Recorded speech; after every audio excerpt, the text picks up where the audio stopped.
Não se propaga no vácuo, ótimo. O som é uma onda mecânica, a acústica só estuda som, tá? Onda mecânica, longitudinal ou transversal? Longitudinal, Jezebel. Longitudinal. Yeah! Consegui! Longitudinal. Que mais? Audível. Se não for audível, meu querido, não é som. Beleza? E aí é que tá, o que é som audível?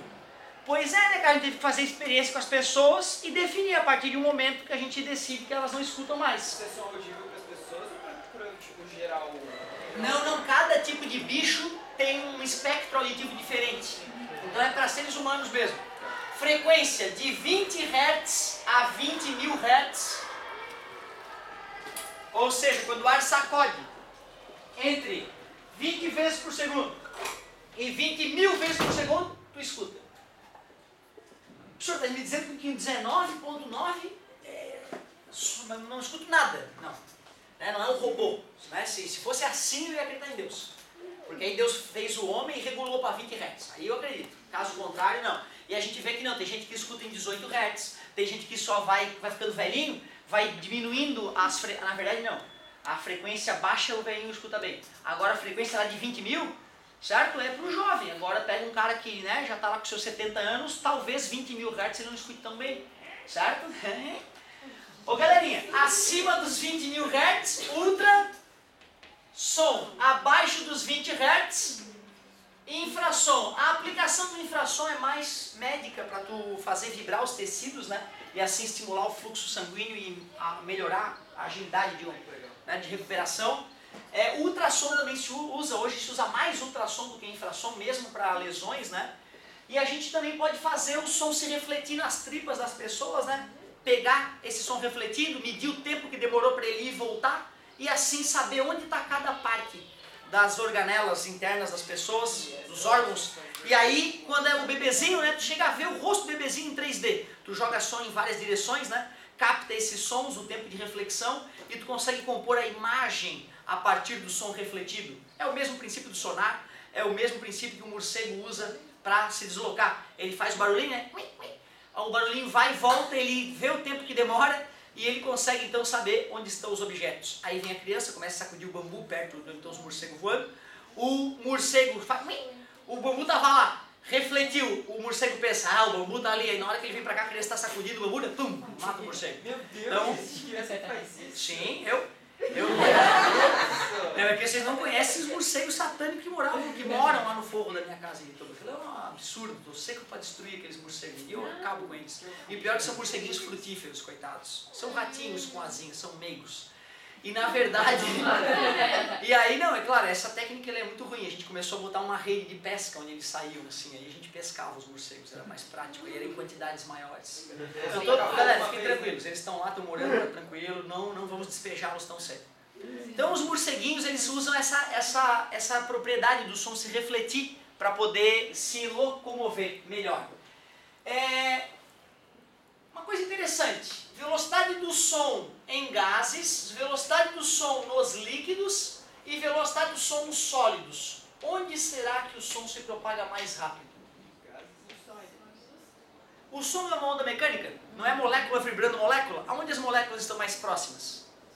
Nos sólidos, inclusive agarradas, né? Aí então a vibração passa muito mais rápido do que nos líquidos, onde as moléculas podem deslizar umas sobre as outras. E nos gases, que as moléculas estão afastadas, quando eu faço uma vibrar com a minha corda vocal, ela tem que se deslocar até a próxima molécula para bater nela e fazer a vibração ser transmitida. Só para ter uma noção, a velocidade do som no aço é 5.000 metros por segundo, quase. Na água, 1.500 metros por segundo, quase. E no ar, 340 metros por segundo. Daí aquela cena clássica do filme antigo de faroeste, onde os caras botavam a orelha no trilho do trem para escutar o trem chegando antes de pelo ar. Assim eles podiam encilhar os cavalos, montar em cima dos cavalos e se preparar para galopar lateralmente ao trem e roubar o trem. Porque se tu ficava escutando pelo ar, na hora que tu escutava o barulho não dava tempo de ajeitar a quadrilha, de correr atrás do trem. Então aquela cena clássica tem uma explicação. A velocidade do som nos sólidos é maior. Além disso, lembrar que tu não escuta a tua voz verdadeira. A tua voz verdadeira escutamos nós que estamos aqui fora. Tu escuta a tua voz vinda pela caixa craniana sólida, então ela fica totalmente alterada né, da verdade. Então grave a sua voz, escute e se conforme. E eu tive que demorei para me conformar. Eu pensei em ficar mudo durante algum tempo, exatamente. Papai, tá errado, papai. Eu falei pra ele, não estava errado, é isso mesmo. Ô galerinha, até agora nada demais, tá? Aceitável, né, até aqui, né? Beleza? Né? Não teve grandes discussões importantes até aqui. Agora uma coisa perigosa. Isso aqui, cara, é muito clássico de o pessoal cair na pegadinha de vestibular. O que é a altura do som pro leigo, pra quem nunca estudou física? Som alto é, pô, tá doendo a minha orelha, cara, baixa isso aí. E na física isso é um absurdo. Na física, a altura do som é a frequência, gente. Ou seja, o que é som alto? É de alta frequência, é som agudo. Som alto igual alta frequência. Resumindo, agudo. Certo? Quando eu faço ar passar pela minha garganta e traciono os músculos das cordas vocais, é que nem tracionar a corda de violão, apertar demais. Ela bem esticadinha vai vibrar bem rápido para um lado e para o outro. A camada de ar vibra bem rápido de um lado para o outro. Teu tímpano escutando isso revela um som agudo para ti. O que é um som baixo? É um som de baixa frequência, é um som grave. Eu não tenho muita capacidade disso. Ó, relaxei a corda vocal. Ela vai frouxa mais lentamente de um lado e para o outro. E aí dá um barulho que a gente chama de grave. Pô, cara, quem gosta de música não pode esquecer que o baixo tem esse nome porque dele sai um som baixo. Certo? Não é? Show de bola. Então, som baixo é o som que sai do baixo. Tranquilo? Eu achava, por exemplo, que tenor, né, era o cara da voz grave do coral, e não é, é o baixo. Tem um cara lá que a voz dele é muito mais grave do que a do Pavarotti ou dos outros caras. E ele sim, é um cara que não dá nem pra cantar normalmente, porque é tão grave a voz dele que ele serve só pra fazer aqueles momentos mais radicais, aquela capelinha lá no fundo, né? Os caras cantando naquele coral de igreja norte-americano clássico, né? Certo? Então o grave, o cantor que tem a voz grave é chamado de baixo. Por quê? Porque ele emite um som baixo, justo pra caramba. Cuidado, eu acho que esse é o maior perigo. A altura do som pega a galera. A altura não é o volume, é a frequência. E o volume, que seria a altura, então a gente vai começar a chamar de intensidade. Intensidade. Então tu não vai precisar, né? Dá para diminuir a intensidade do som no dia a dia, tu pode continuar usando a altura. Só que no vestibular tu tem que ir vacinado para não cair nessa pegadinha aí. Como é que se mede a intensidade de um som? Na verdade, tu pega a potência que está sendo emitida e divide pela área onde está diluída. Essa é a definição de intensidade sonora. Intensidade. Na verdade, não precisa ser só para som, pode ser para luz também. Isso aqui é a definição de intensidade de uma onda. É a potência que está sendo emitida dividido pela área onde está sendo diluída esta potência. Como assim? Imagina uma caixa de som que emite o som perfeitamente em todas as direções. Um cara que tiver colocado aqui próximo da caixa de som, a bolha de som está diluída numa certa esfera ali onde a orelha dele está. O cara que está mais distante, aquele mesmo 100 watts que estava bombando na caixa de som, agora está diluído numa esfera muito maior, concorda comigo? Por isso que quanto mais distante eu estou da caixa de som, menor é a intensidade, né, que o cara escuta. Como a área de uma esfera, alguém lembra a área da superfície de uma esfera? 4πr ao quadrado. Então a intensidade ficaria potência dividido por 4πr ao quadrado. Quando dobra a distância até a fonte sonora, quadruplica a área. Portanto, cai 4 vezes a intensidade. Então um grande show nunca vai ter só uma bateria de caixa de som, não dá. Tem que ter várias baterias de caixa de som, senão só a galera que está lá colada no palco vai vibrar o esqueleto com a música, certo? Então, intensidade sonora. Só tem um pequeno detalhe. A máxima intensidade audível pelo ser humano é 1 watt por metro quadrado, antes de desmaiar e começar a ter dor, certo? A menor intensidade audível pelo ser humano é uma coisa assustadora, é 10 na menos 12 watt por metro quadrado. Olha a diferença entre a máxima intensidade audível e a mínima intensidade audível, é absurda, absurda.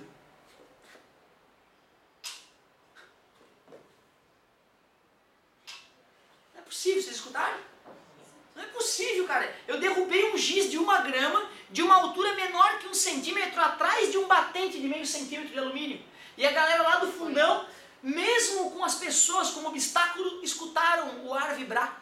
Pela madrugada, que sisteminha sensível esse teu, hein? Esse tímpanozinho vibra qualquer coisa. Logo, se a gente fosse medir intensidade, ia ser um saco, porque ia dar um valor sempre 0,0000 alguma coisa. Ou até 1 poderia dar. Por isso nós vamos usar mais uma vez uma escala logarítmica para achatar essa resposta. Assim como concentração hidroxiliônica ou hidrogeniônica da química, né? pH e pOH. Vocês não usavam logaritmo? Né? A resposta podia ser de 10 milhões de cátions ou ânions, H+, ou H-, né?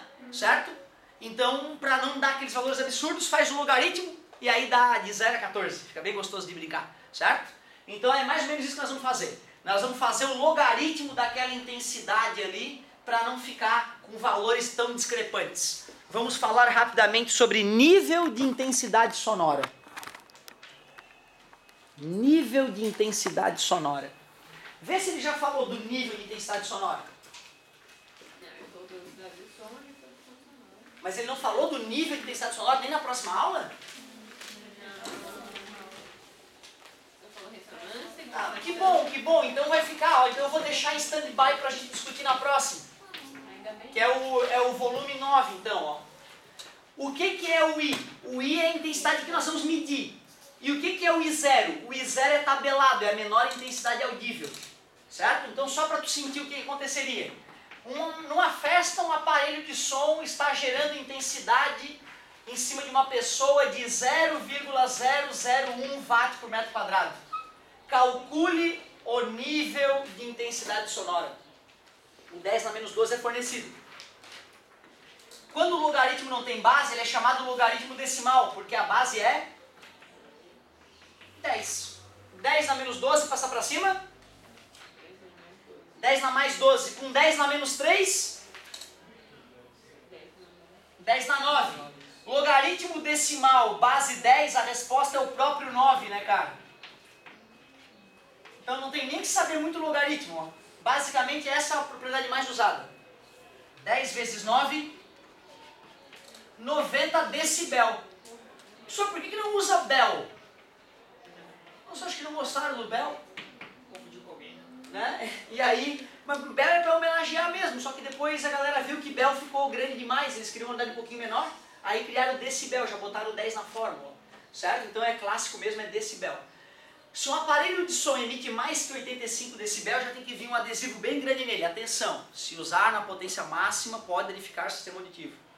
Né? E aí tu olha isso aqui, que potência, que intensidade pequenininha, né? Mas está dando 90 decibel, já pode danificar o sistema auditivo se com uso prolongado. Não se esqueçam, nunca houveram tantos surdos jovens na história da humanidade. Fone de ouvido. Fone de ouvido usado no talo rebenta o sistema auditivo. Não é porque ele é pequenininho que não tem poder de destruir. Afinal, ele está atorchado no teu tubo auditivo. E a distância importa, lembra? Então, se tu bota o cara lá no tubo auditivo e bota lá em cima, pô, cara, cuidado. Daqui a pouco tá com 30 anos. Hein? Imagina que desagradável, cara. Uma parte importante da nossa vida social, que é escutar bem. Tá? Então, tomem cuidado com isso.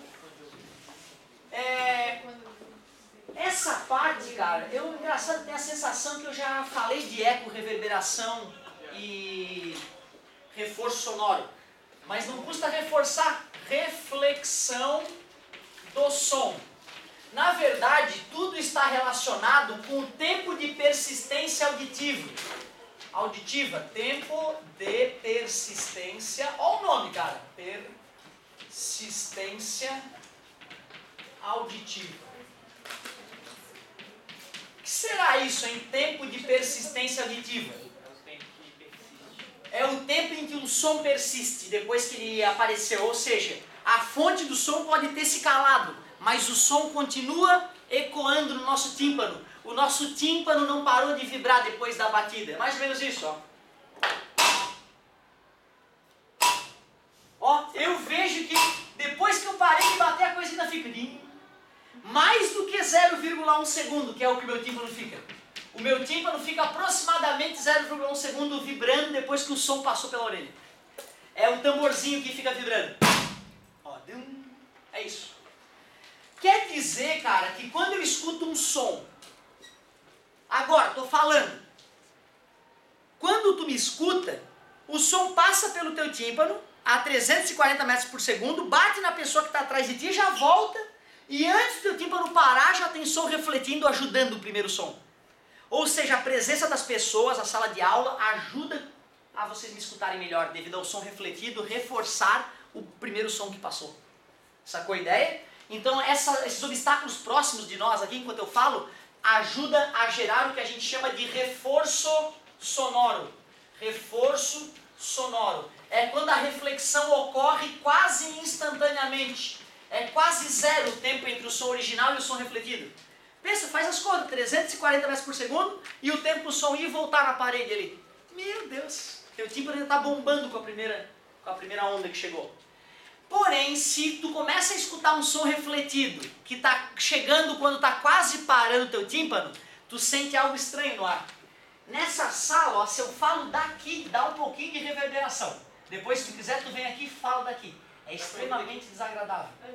Vocês conseguem perceber? Não sei se todos, provavelmente a galera que está lá não deve conseguir perceber, porque como ela está próxima da parede, o som passa por ela e já volta depois da parede. Então vocês, como estão próximos de mim, né, conseguem escutar um pouquinho de reverberação. Já é desagradável, é indesejado para quem está falando e para quem está escutando também não é o bicho. Reverberação ocorre quando? Reverberação. O tempo de reflexão é menor que 0,1, mas é quase igual a 0,1, já está próximo. Beleza?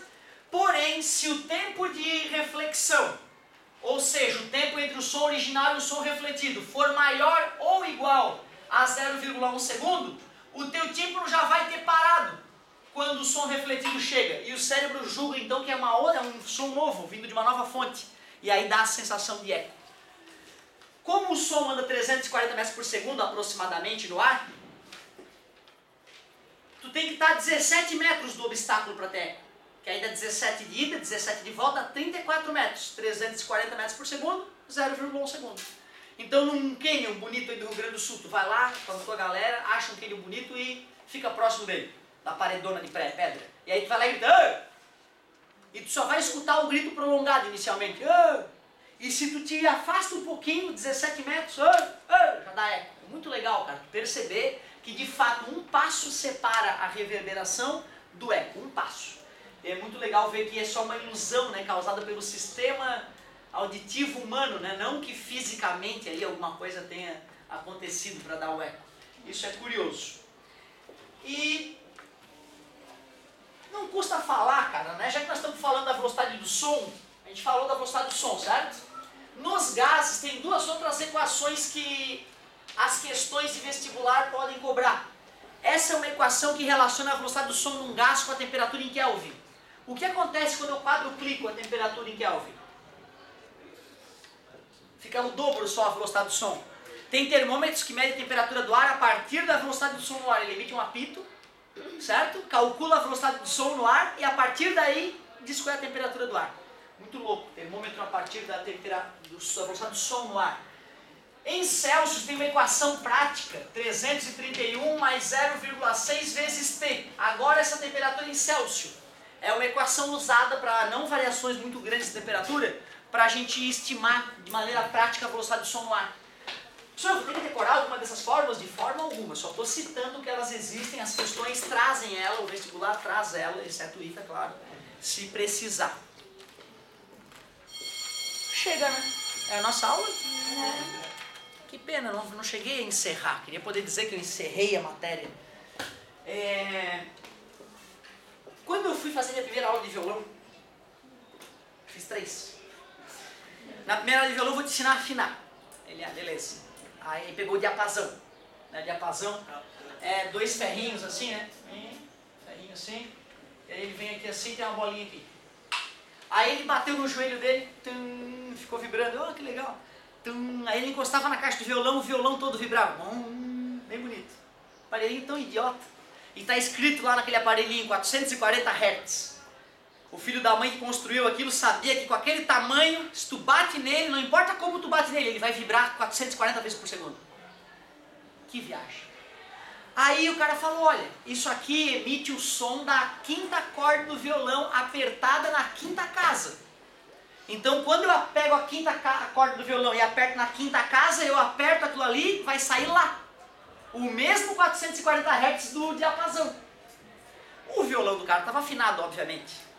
E aí ele foi lá, tocou, e não é tocar de qualquer jeito, tem que tocar de um jeito especial no traste ali, um jeito para a corda vibrar de uma maneira especial, para ficar mais claro de comparar. O cara fez aquilo, bateu o diapasão no joelho e fez vibrar ao mesmo tempo então a corda e o diapasão. E aí ele, ó, todo feliz, o cara, ó, tá escutando? Uníssono, ele falou. Eu, hã? É uníssono, tava vibrando junto como um som só. Tum. Aí eu, ah, legal. Aí ele, ó, agora eu vou desafinar o violão. Ele foi lá e desafinou um pouquinho aquela corda e fez de novo. E aí ele viu? Ó, tá vibrando, tá. Eu, hã? Ele cara, tá desafinado, tu percebeu? Eu, pô, cara, não percebi. Aí ele repetiu o processo várias vezes, ó, tá vendo? Eu, o quê, cara? Nada, cara, nada. Eu, puta, saí desse arrasado. Porra, não consegui afinar o violão. Pô, fiquei triste, mas eu comprei em diapasão. Comprei em diapasão e comprei um violão de 100 pila. E ficou o violão lá empoeirado, e volta e meia eu pegava aquela porcaria e nada. Um dia, eu te juro, mas um dia eu fui de repente, eu escutei, cara, eu, caramba, me arrepiei. Aí eu apertei um pouquinho o traste, aí de repente apertei um pouquinho, um som só, eu uníssono, uníssono. Cara, eu demorei quase 1 ano para escutar um uníssono na minha vida, para tu ver como eu tenho Alzheimer musical. O que eu estou te dizendo é que quando tem duas coisas vibrando junto uma com a outra, se a frequência delas são próximas, vai ocorrer algo chamado batimento. É uma batidinha no som mesmo. É um batimento. E quando tu iguala as frequências dessas duas coisas, o batimento vai acabando e de repente fica um som só. Limpo. É uníssono. Uníssono é quando duas frequências se igualam. Batimento é quando duas frequências estão próximas. Para calcular a frequência de um batimento, é só tu fazer a média... Desculpa. Para tu calcular a frequência do batimento, é só tu ver a diferença entre as frequências. Imagina que a corda desafinada estava oscilando com 450 Hz, enquanto o diapasão tinha 440. Qual era a frequência do batimento? 10 Hz. Um batimento de 10 Hz. Beleza? E quando duas frequências estão muito próximas, a pessoa vai acabar percebendo uma frequência resultante. A frequência resultante é a média das frequências. Isso é fini. Timbre é o que a gente usa para reconhecer as pessoas. Sabe aquele teu amigo te liga? Alô? Tu liga para ele falou alô. Tu, cara, que saudade de ti, só pelo alô do cara. Ou o carro do teu pai tá chegando em casa, pode ter 3 Gol 1000 na rua. É o do teu pai chegando, tu sabe, ó, o pai tá chegando. Certo? Essas coisas que nos fazem reconhecer o som, a origem do som é chamado de timbre. E na próxima aula eu dou uma palhinha mais do que é esse timbre aí. Certo? Ah tá, eu vou pedir de tarefa só para que tu leia essa parte teórica aí. Aí traga para aula alguma coisa que eu não comentei. Certo? Eu acho que eu comentei quase tudo dessas últimas aulas. Falta falar da refração. Tá? Mas aí na próxima aula a gente vê o que está faltando aí. Faz os exercícios e passa mais uma tarefinha para encerrar o volume 8. Muito obrigado pela paciência e pela atenção. Não usem drogas, usem preservativos e até segunda.